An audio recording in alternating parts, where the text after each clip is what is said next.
as you have evolved or transformed in this whole journey of yours and of exploration, how would you define happiness today?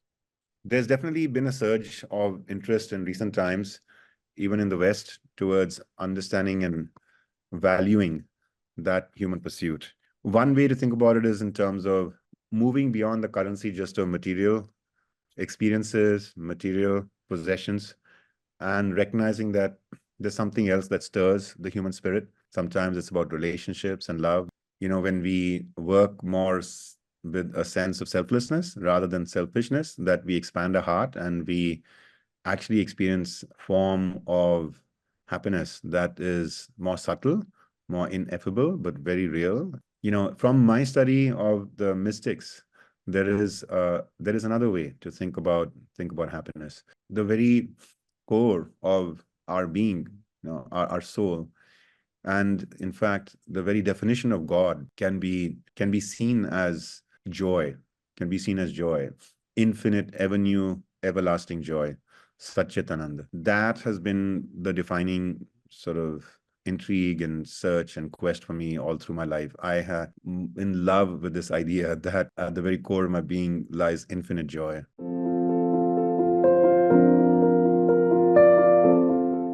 Hello to everybody. Good evening, good morning to all my listeners. Welcome to yet another episode of the Happiness Hour. With me today, I have Hitendra Wadhwa. Hitendra is the author of Inner Mastery, Outer Impact, How Your 5 Core Energies Hold the Key to Success, something I'm sure everybody wants to know. His mission to discover, codify, and teach the laws of success in life and leadership. Thank you, Ashu, for having me. It's so inspiring to see you do this beautiful work, and happy to be here with our listeners and you. Thank you. So I'd like to just, I'm curious to know, you've journeyed, as I was reading St. Stephen's Maths and now Mentora.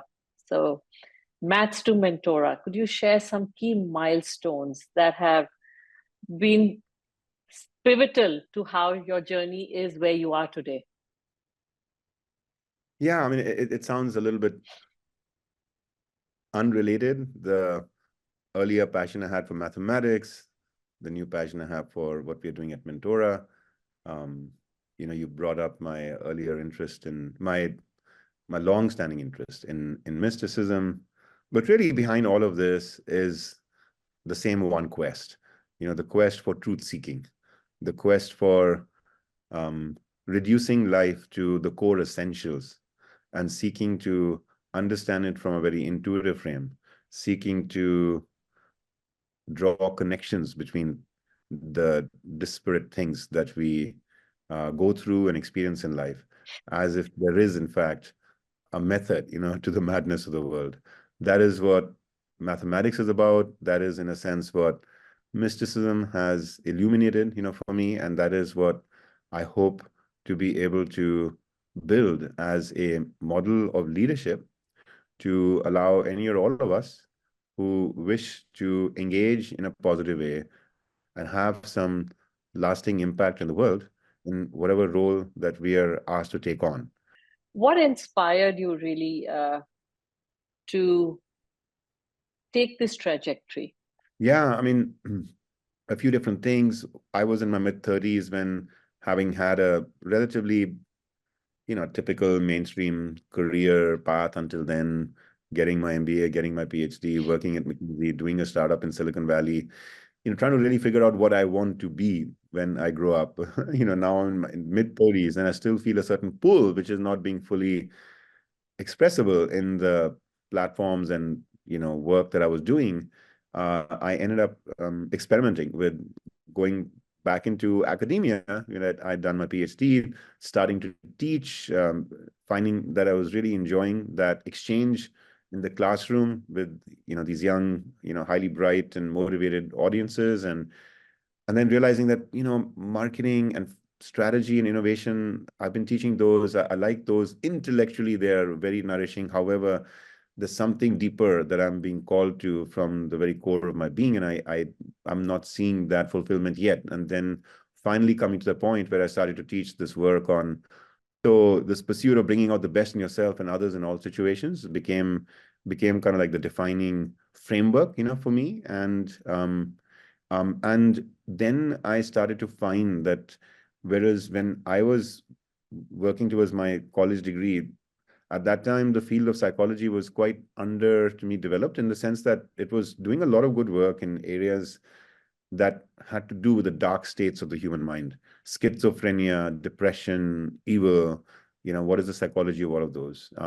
However, it was not very focused on the brighter side of human nature, genius, creativity, joy, excellence, and all of that. But in the last 20 years, there has been a lot of interest, by psychologists on those topics, and they've made some rapid advancements in psychotherapy as well, neuroscience as well, behavioral economics as well. So I started to tap those disciplines and found to my, joyful surprise that many of their findings were very consistent with what the ancient scriptures have been saying about what makes you virtuous, as a human being. And so I started to put together a curriculum that was very scientific in a modern sense, and at the same time very guided by those deeper spiritual principles that I had been very long drawn to from my mystical studies, of the last 20 odd years. At that time I was 35. Many of these studies I started when I was about 10 or 15. So it's really wonderful to see that our inner life and outer life don't have to be that separated, that we can take those two parallel tracks and make them converge onto the same path. And you can, in a very authentic way, very tied to your own, personal journey and your own values, express, what I call like certain energies that in your words, in your tone of voice, in your behavior, and the decisions you make, end up, having a strong positive impact, as long as what you're going after is some kind of uplifting, noble purpose. So you are, clearly very blessed, and I would say guided, to have been on the path of inquiry from a very young age, and two, having taken the leap each time to pivot and say, okay, how do I have a more fulfilled life rather than just a successful life? And as you said, the two don't have to be divorced at all. In fact, the two are very much correlated. And I believe that the more fulfilled you are, the more successful you are. It's about inner success, of course, as well. So you talked about 5 core energies in your book, and that hold the key to success. Can you tell us a little about that? Yeah, I think there are two parts to that. One is to start with realizing that in the Western model of success and leadership, we have emphasized just behavior on the outside. What are people doing?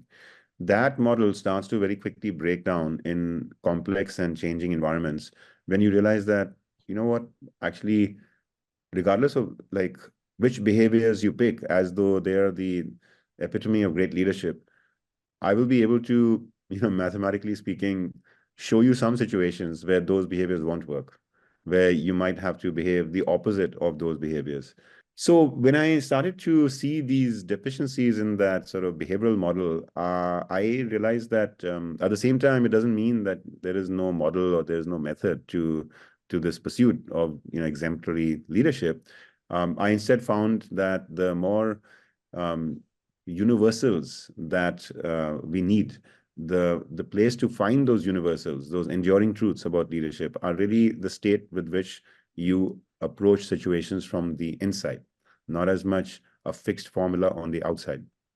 And the state in which you approach it from the inside is therefore the first part of what I have in the last 15 years been working towards architecting in some tangible, modern, appealing way.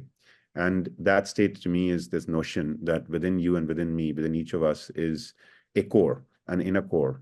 And that's the space of highest potential. When you are there, when I'm there, then we feel very, very authentically connected to our best self. We are beyond ego and attachments and insecurities, and we can really be in a position to serve some collective commitment or noble purpose from the outside, from a very, very calm and connected and curious and centered place from the inside. And you know it, and I know it when we are there. And we also know it when we drift away from that. We say or do something that maybe we regret tomorrow, that we didn't really come from the most wisest, illuminated part of us. And so that's your inner core. And, in spiritual terms, you might call it your Atma, or your soul. You know, it's when you're connected with your soul that you get to be able to feel that you're in a state of flow, things are just naturally coming to you, and you feel guided, you feel clear, you feel in harmony, you know, with both what is happening on the outside and who you are on the inside. Now, how do you unpack that? How do you create pathways to the soul? How do you create pathways to the core? They're just simple prescriptions on the outside. We have to do some other kind of thinking around this, and that's where the energies come in. The notion that, actually speaking, to get to your core, you always want to nurture some form of non-attached service to a noble purpose, and that is the purpose energy, or what you might call in the yoga traditions, karma yoga. You always have to be striving to look for the truth in all situations, to understand and analyze in a way that doesn't allow your mental distortions or limiting beliefs or, you know, fixed mindsets or surging emotions to in any way, you know, color and distort kind of your understanding of a situation. So that's what I call wisdom, or, you know, the Jnana Yoga sort of path.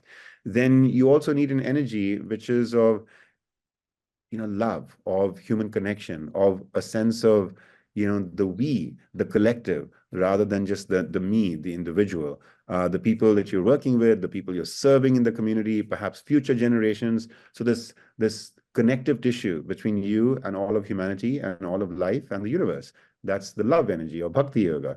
Then you need an energy of self-realization, which is the nurturing of your human spirit, the notion that before I am my physical sensory self or my thinking or feeling self, there is a part of me that rests in stillness.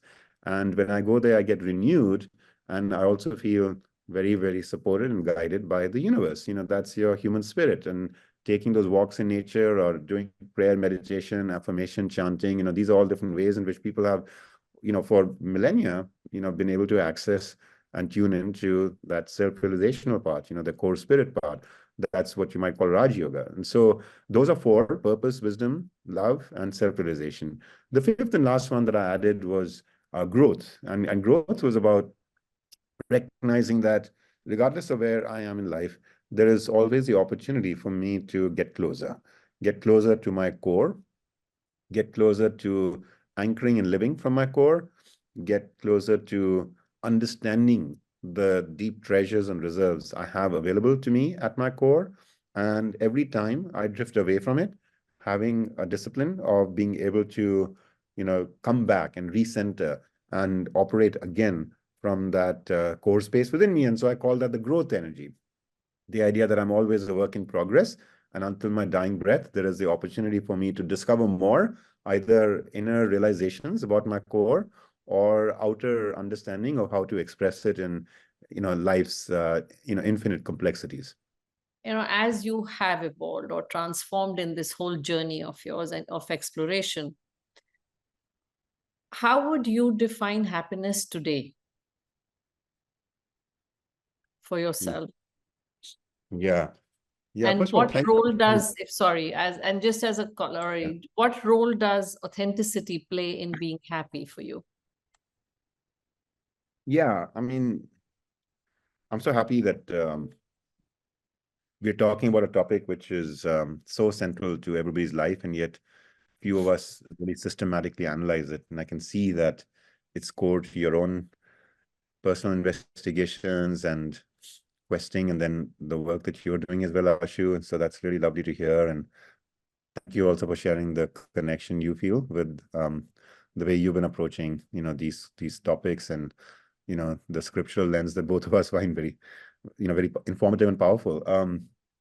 So happiness, see, there's definitely been a surge of interest in recent times, even in the West, towards understanding and valuing that human pursuit. Um, One way to think about it is in terms of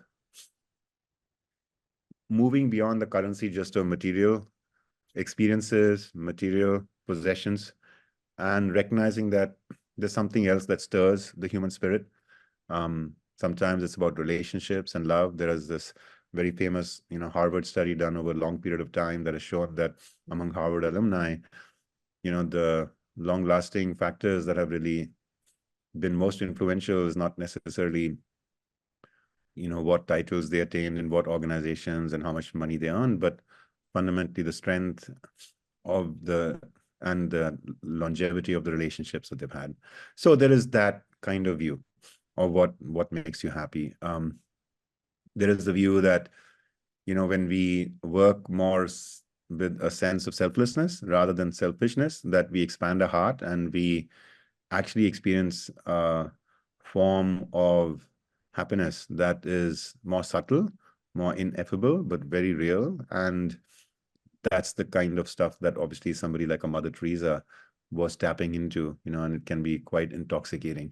That view of, in a sense, seeing the divine in everybody around you and serving that divine, and through that expanding your sense of identity to all of life. And that's beautiful too. From my study of the mystics, there is another way to think about happiness, and that is that the very core of our being, our soul, and in fact, the very definition of God can be seen as joy, infinite, ever new, everlasting joy, Satchitananda. And that has been the defining sort of intrigue and search and quest for me all through my life. I have been in love with this idea that at the very core of my being lies infinite joy. And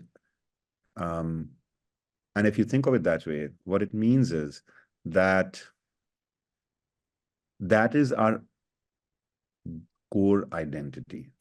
And we just create these layers of distractions and sensory engagement and ego and, insecurities and all, which take us away from that core state. And when you have, for example, a really joyful, playful moment with your child, or somebody at work, says or does something, and it just lifts up everybody's spirit to like a very joyful place. Or you, for a moment, relax from the affairs of the world, go out and watch a movie or something that, again, just has a very joyful impact on you, or you watch a music concert or something. Actually, what is happening in that situation is not that these outer things have given us joy, which is how we tend to understand it, that I got joy from doing that. I got joy from doing that. Actually, it's not those things that are giving us joy. All those things are doing is, in fact, just burrowing like a tunnel, through our consciousness to expose us to the infinite, some part of the infinite joy that lies at the very core of our being. So this is an article I've written about my favorite Frenchman, and his name is Jacques Lucéron. And Jacques lived in the 1930s, 40s, 50s, and he, as a teenager, had to face the Nazi, attacks and ultimately occupation of France, and became a freedom fighter for France during the part of the resistance during that Second World War. And he by that time had turned blind, so he actually could not see. He had some accident when he was a child. He ended up in a concentration camp, ended up surviving from that camp and coming to the United States, becoming actually a college professor even as a blind man at that time, which is quite a remarkable achievement. When he was in the concentration camp, he speaks about how there was this elderly, Jewish gentleman there in the concentration camp who they used to call the Socrates of the camp, because he had this very, just remarkable presence to him, this sage-like sort of wisdom to him, and people were drawn to going to him to, get support, assurance, guidance. He didn't survive. He actually died while they were in the concentration camp.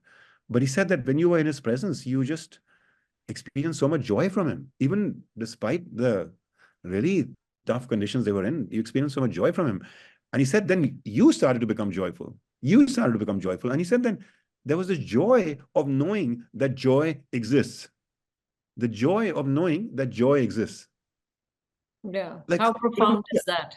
Yeah, like the idea that even when everything is taken away from you, you're in this concentration camp, there is no sense of hope, about you. People are dying all around. Like, there's hunger, there's suffering, there's everything.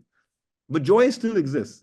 Joy still exists. Where is that joy coming from? Where is that joy coming from? It can only be coming from the very core of your being, because what else do you have that is giving you joy? And so, I'm a mathematician. I like to look for these, you know, logical ways to be able to prove something. And that to me is an example where the world is whispering to us through a story like that, that look, I can logically tell you that what you're searching for on the outside is who you are on the inside. That is what all the mystics, Saint Correct. Francis, DC, and Krishna and others have said. Like, there's this natural hunger we have for reassurance, for affirmation, for power, for immortality, for all of those are natural hungers of the soul, because that's who we are at the very core of our being. We are somebody who is extremely loved and whole and reassured and immortal and joyful. So for me, if you or I are not putting in the deliberate effort to burrow a tunnel to the very core of our being, we don't have some practice to help us do that, then we are missing an opportunity. We are missing an opportunity to discover the riches of our soul. And when, and some people say, but that's selfish, Hitendra. I have so many other responsibilities in the world to help this person and that person, that community and all that. If I start, taking time away from myself, for example, in my case, it has been Yogananda and his Kriya Yoga practice of meditation. That's been the way to burrow the tunnel towards my soul that I found most helpful. And they might say, but you spend hours doing that, then like you're not really being of service to the world. You might feel that way, but Mother Teresa said it beautifully once. She said, you cannot give what you do not have. You Yep. cannot give what you do not have. And so you owe it to the world. You owe it to your loved ones. You owe it to your mission that you start by first, investing and anchoring in your own pursuit of happiness, not in a way that is selfish, but that is about self-realization. It's our Realize your dharma. It's really what they call it's your dharma to be that whole person again. yeah. So And true. then your question about authenticity, to me, what does it mean to be authentic? What does it mean to be true to yourself, right? In modern times, often the interpretation is given, well, I should be able to express whatever my feelings are, whatever my thoughts are. Really? I mean, aren't there times when you feel embarrassed and awkward about some feelings or thoughts, and 2 hours later, you actually feel like, oh, what was I thinking? You might say, okay, but authenticity is expressing my values. Really? Aren't there times when sometimes it's better to, in the present moment, not kind of push your value because the other person is not ready to receive it, or the system is actually going to fire you if you express your value. So does it not make sense to play that chessboard kind of game to understand the conditions around you, the receptivity and openness of people, and what can they actually take in and what can they not take in, etc., right? So actually speaking, if you just slow down and analyze, this quest for authenticity has to be redefined away from just purely the moment by moment expression of whatever is within us. And every exemplary leader has been very, very thoughtful and strategic about those kinds of engagements, building that bridge between the inner world and what's happening on the outside, also taking responsibility in taming and mastering some of their inner forces. And when you think of it that way, you realize, like almost in that Mahabharat-like way, that actually speaking, the Pandavas and the Kauravas are within me. There are many different conflicting parts of me. One part wants to please you, one part only want to please myself, one part wants to be relaxed and chilled out, another part wants to work hard. So I have these very, competing forces within me. So if I have many different selves within me, the angry self, the calm self, and everything in between, then first and foremost, to be authentic, I owe a responsibility to myself to understand which is my true self, which of these is my true self. And then if you realize that your true self is that calmest, most connected, most centered, most curious, most committed part of you, that's your inner core. That's that place where you have that purpose and love and wisdom and growth and self-realization.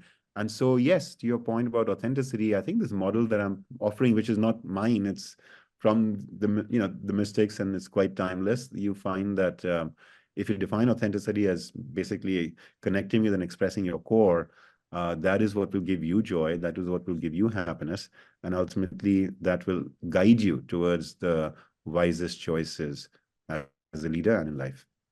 How do you guide them to overcome this imposter syndrome or really be authentic and not feel threatened that they're suddenly going to lose their sense of identity?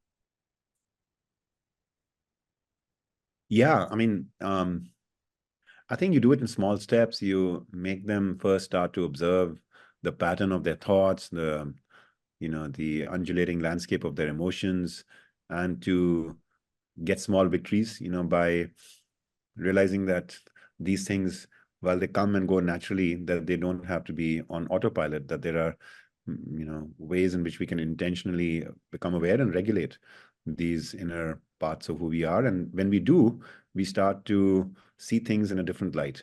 We start to experience a greater sense of agency and equanimity from within us, and we also start to be able to deal with life's conflicts and challenges in a wiser way, in a way that leads to often very tangible growth in relationships and breakthroughs in times of conflict.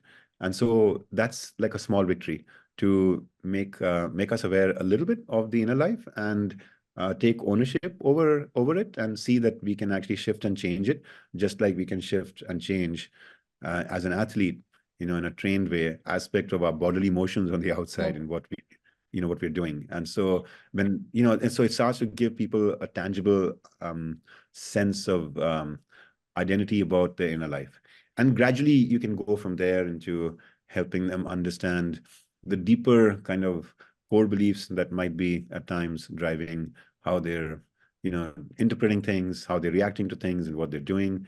Core beliefs around, judging some people to be good and other people to be bad, or looking at failure or criticism from the outside as though it is an attack on their self-worth, as to who they are at the very core.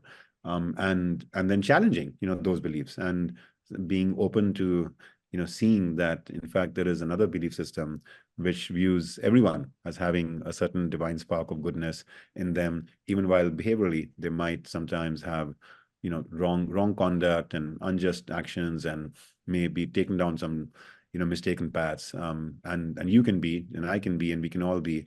And so if we think about leadership as a state, not a trait, a notion that we all from time to time are being called to offer and support, our children, our community, our teams and organizations, the nation at large, the world at large.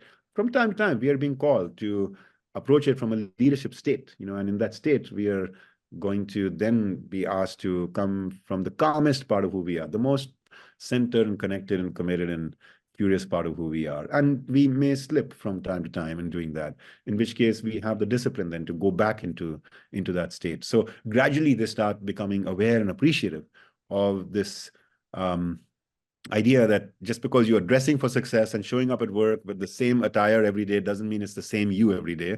It depends on the state that you're bringing from the inside. And as that world becomes more tangible, gradually they start becoming more curious and more open and more interested in doing inner discovery work. Yogananda would say that through the practice of deeper, longer, Kriya Yoga, other forms of meditation, what seemed unreal starts to become very real, and what seems real starts to become more unreal. Because you realize that this is just a theater, and you're just an actor. You're putting on a certain persona to play a certain role, to entertain the audience and do your part. But then who you truly are is that actor back in the green room. You're not just that that role that you were playing temporarily. You do Kriya Yoga as a pretty disciplined way of life to get for your own transformation. Are there any other strategies that you recommend to leaders who, because not everybody is aligned to the same process approach? Any other suggestions that you have for people? And then from a self-realizational standpoint, there can be other practices that are contemplative in nature. Devotional chanting I found to be extremely powerful and beautiful. A deep immersive prayer where you get very, very identified with the sentiments, the core ideas in that prayer, and you almost want to come to a place of stillness and silence. Please, I would call it silent prayer. Silent. So that's a beautiful, way of just like seeking to be in tune with the purity of the universe. The wisdom energy, being incisive, very incisive about analyzing your patterns of thoughts, your emotional surges, and how they distract and distort things for you, and staying vigilant, ever vigilant, and always seeking to have that kind of laser sharp, clear mental lens from which you can view things the heroic journey for a social worker, for a police person, for a politician, for any form of leader, a mother, is to make concrete time to engage in the process of introspection, self-reflection, nurturing and nourishing from within, because then when you show up in the world, you have more energy, more capacity, more wisdom, and you will find that there is this harmony, between your inner life and your outer life. Thank you so much. So fill your bank so that you can really share it with the world. So thank you. Beautiful, beautiful. It's been a joy to talk to you, Ashu, and I hope we've been of some service to your audience. I'll send a couple of those links I mentioned, and yeah, that's all you're doing. It's beautiful work. Thank you so much. Absolutely look forward to it. Have a great day, and thank you again for your time. Yeah, thank you too. Thank you too.